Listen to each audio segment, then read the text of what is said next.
नमस्कार मंडळी, मी भरत विजय चव्हाण तुम्हा सगळ्यांचं माझ्या युट्यूब चॅनलमध्ये स्वागत करत आहे. मंडळी, आज रिलीज झालेला आहे बऱ्यापैकी हाईप असलेला बहुचर्चित मराठी सिनेमा ज्याचं नाव आहे फर्स्ट क्लास धाबाडे. आता हा सिनेमा जेव्हा याचा टीजर आला किंवा याचा ट्रेलर आला किंवा याचा टायटल बघितल्यानंतर माझ्या मनात एक प्रश्न नेहमीच येत होता आणि तो प्रश्न म्हणजे हा सिनेमा बघितल्यानंतर आपलं फर्स्ट क्लास होणार आहे की हा सिनेमा खरंच फर्स्ट क्लास होणार आहे, हे आजच्या या व्हिडिओमध्ये आपण जाणून घेणार आहोत.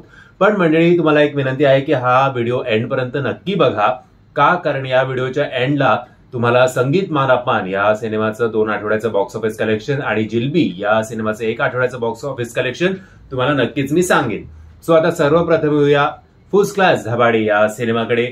आता टी सिरीज सारखं एक मोठं प्रोडक्शन हाऊस या सिनेमाच्या मागे असल्यामुळे सकाळी 9 वाजल्यापासून रात्री 9 वाजेपर्यंत 10 वाजेपर्यंत या सिनेमाला शोज मिळालेले आहेत. सो या सिनेमाचं बाकीच्या सिनेमांसारखं रडगाणं तर नक्कीच नसणार आहे की बाबा आम्हाला शोज मिळाले नाहीत, प्रेक्षकांना आमचा सिनेमा बघायचा होता.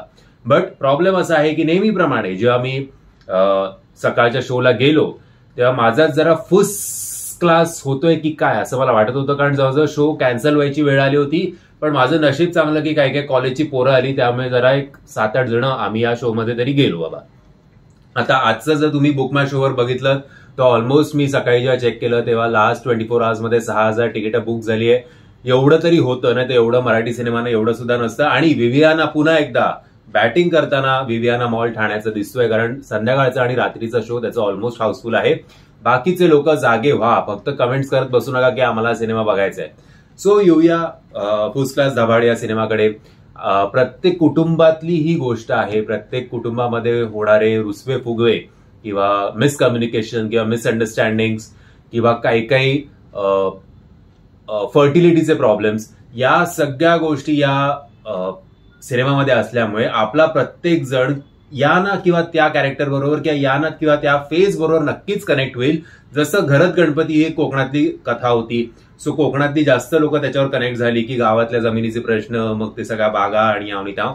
तसं इकडे तर प्रत्येक घराघरात घडणारी एक गोष्ट आहे आणि त्या भांडणांचं निमित्त काय ठरतं तर घरातला जो धाकटा मुलगा असतो त्याचं लग्न. आता आजकालचं जग आपलं असंच झालंय की कोण मेलं किंवा कोणाचं लग्न असेल तरच अख्खं कुटुंब किंवा सणांच्या वेळेला तरच अख्खं कुटुंब एकत्र येतं, नेहमी नाहीतर हल्ली फक्त सगळे व्हॉट्सअपवर असतात. सो असंच एक निमित्त आहे, ते म्हणजे अमय वाघ म्हणजेच घरातला धाकटा मुलगा याचं लग्न. आणि त्या लग्नाच्या निमित्ताने सगळे एकत्र येतात आणि मग जे काही त्यांच्या मनात इतक्या गॅप नंतर जे काही गोष्टी साचलेल्या आहेत, मग त्या अनेक नात्यांमधल्या असतील, म्हणजे भावंडांमधलं असेल, नवरा बायकोचं असेल, आजी आणि नातवंडांचं असेल, भावा बहिणीचं असेल किंवा या सगळ्या गोष्टी आत्याचं असेल, तो या सगळ्या गोष्टी आपल्याला या सिनेमामध्ये बघायला मिळतात. जवळजवळ 2.5 तासाचा हा सिनेमा आहे. सिनेमाची फर्स्ट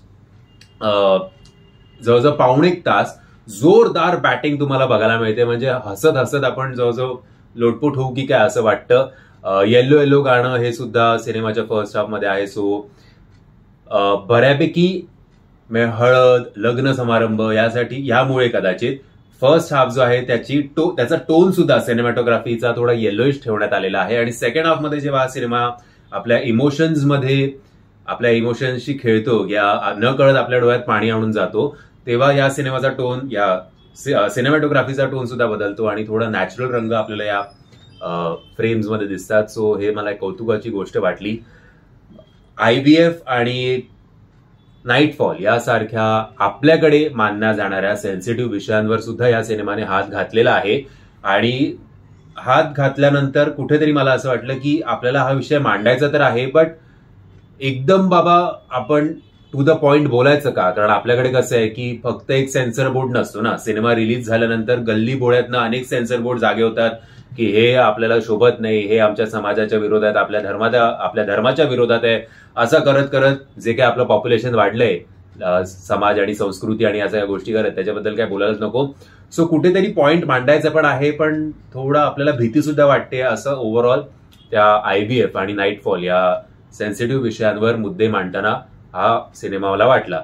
अजून एक प्रॉब्लेम असा की मराठी सिनेमांचा तो एक ट्रेंडच आहे जो बऱ्यापैकी सिनेमांना स्पॉइल करतो. आणि तो ट्रेंड म्हणजे प्रत्येक जरी तो इमोशनल सीन का असे ना, प्रत्येक वेळेला फुल स्टॉप म्हणून तुम्हाला जोक मारायची गरज नाहीये. त्या असू दे ना, त्या मोमेंटम मध्ये आम्हाला जाऊ दे ना पुढे.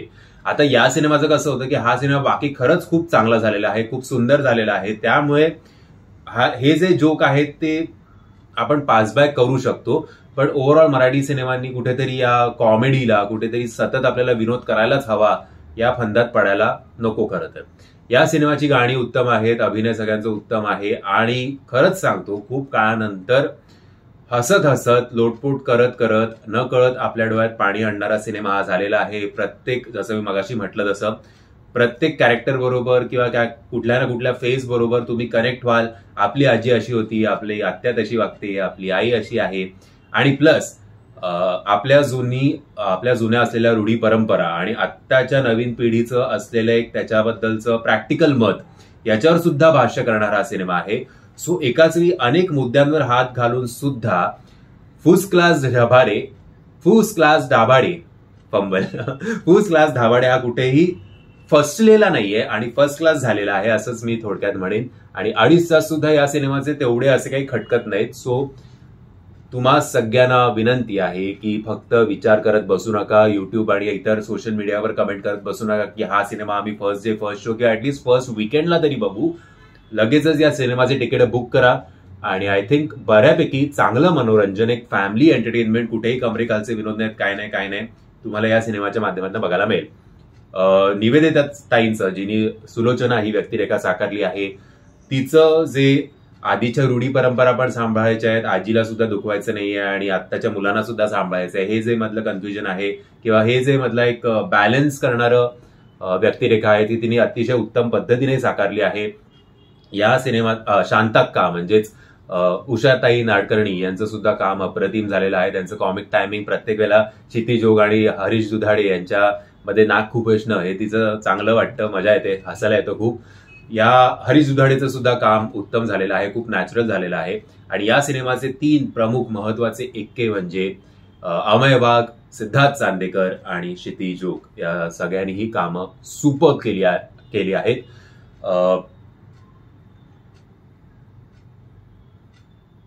राजन भिसे सरांना एवढा त्यांच्या कॅरेक्टरला वाव नाहीये, बट तरी सुद्धा आपल्याला त्यांचं काम बरं वाटतं. थोडं त्यांचं कॅरेक्टर अजून डेव्हलप व्हायला पाहिजे होतं. एवढी मोठी स्टारकास्ट आहे ना, त्यामध्ये ब्लँक व्हायला झालं की कोणाला आपण मिस तर नाही करत आहे, त्यासाठी माफी. अमय वाघ यांची पत्नी अर्थातच कोमल यांची व्यक्तिरेखा साकारलेल्या राजश्री भावे यांचं काम सुद्धा चांगलं झालेलं आहे. हेमंत ढोमे सरांचं ओव्हरऑल या बाबतीत मला प्रॅक्टिकली विचारायला गेलं तर झिम्मापेक्षा हा सिनेमा आवडला. सो हेमंत ढोमे सरांना माझ्याकडनं आणि आपल्या छोटूशा युट्यूबच्या परिवाराकडनं पुन्हा एकदा तुम्हा सगळ्यांना विनंती की जर तुम्हाला हा सिनेमा बघायचा असेल तर कुठलाही विलंब करू नका आणि लगेच या सिनेमाची तिकीट बुक करा. मराठी सिनेमांना मी रेटिंग देत नाही, फक्त तुम्हाला सांगेन की हा सिनेमा बघण्या योग्य नक्कीच आहे. आता येऊया संगीत मान अपमान याचा 2 आठवड्याचं कलेक्शन किती झालं आहे ते पटापट तुम्हाला सांगतो. पहिल्या दिवसाचं संगीत मान अपमानचं कलेक्शन, आणि हे आकडे ऐकण्याआधी एक जेंटल रिमाइंडर की हे आकडे खरे असतील अशा कुठल्याही प्रकारचा मी दावा करत नाही. आता फर्स्ट डेला या सिनेमाने कमवले होते 20 लाख रुपये, दुसऱ्या दिवशी 37 लाख रुपये, तिसऱ्या दिवशी 50 लाख रुपये, चौथ्या दिवशी 13 लाख रुपये, 5व्या दिवशी 17 लाख रुपये, 6व्या दिवशी 9 लाख रुपये, 7व्या दिवशी 7 लाख रुपये, 8व्या दिवशी म्हणजेच दुसऱ्या शुक्रवारी या सिनेमाने कमवले साधारणपणे 6 लाख रुपये, 9व्या दिवशी दुसऱ्या शनिवारी साधारणपणे 16 लाख रुपये, 10व्या दिवशी दुसऱ्या रविवारी साधारणपणे 18 लाख रुपये, तर 11व्या दिवशी 3 लाख, मंगळवार, बुधवार आणि गुरुवार मतलब सोमवार ते गुरुवारपर्यंत साधारणपणे 2 ते 3 लाख या सिनेमाचा ऍव्हरेज आहे. असं करत त्याचं 2 आठवड्याचं कलेक्शन झालेलं आहे साधारणपणे ग्रॉस कलेक्शन 2,28,00,000 रुपये आणि नेट कलेक्शन आहे 2,03,00,000 रुपये. असं म्हटलं जात होतं की या सिनेमाचं बजेट आहे साधारणपणे 4 ते 5 कोटी रुपये. सो अनफॉर्च्युनेटली हा सिनेमा बजेट सुद्धा रिकव्हर करत नाहीये. आता येऊया जिलबी या सिनेमावर. पहिल्या दिवशी या सिनेमाने कमवले साधारणपणे 6 लाख रुपये, दुसऱ्या दिवशी शनिवारी सुद्धा तेवढेच, तिसऱ्या दिवशी रविवारी जरा ग्रोथ बघायला मिळाली आणि या सिनेमाने डबल फिगर्स गाठलं. आणि दुर्दैवाने असंच म्हणावं लागेल की फक्त रविवारीच या सिनेमाने डबल फिगर गाठलाय, बाकी ओव्हरऑल आठवड्याभरात त्याचं सिंगल फिगरवरच कलेक्शन आहे. सो रविवारी या सिनेमाने कमवले 11 लाख रुपये, सोमवारी चौथ्या दिवशी 4 लाख, मंगळवारी 5व्या दिवशी 5 लाख, बुधवारी 6व्या दिवशी जेमतेम 1 लाख रुपये आणि 7व्या दिवशी जेमतेम 2 लाख रुपये. सो याचं ओव्हरऑल इंडियाचं ग्रॉस कलेक्शन साधारणपणे 39 लाखाच्या आसपास झालेलं आहे आणि नेट कलेक्शन आहे साधारणपणे 35 लाख रुपये. जर तुम्ही हा अख्खा व्हिडिओ बघितलाय एंड पर्यंत, बॉक्स ऑफिसच्या रिझल्ट सांगेपर्यंत, तर तुमचे खरंच खूप आभार. जर तुम्हाला हा व्हिडिओ आवडला असेल तर प्लीज या व्हिडिओला लाईक, शेअर आणि चॅनलला सबस्क्राईब करायला विसरू नका. जय हिंद, जय महाराष्ट्र.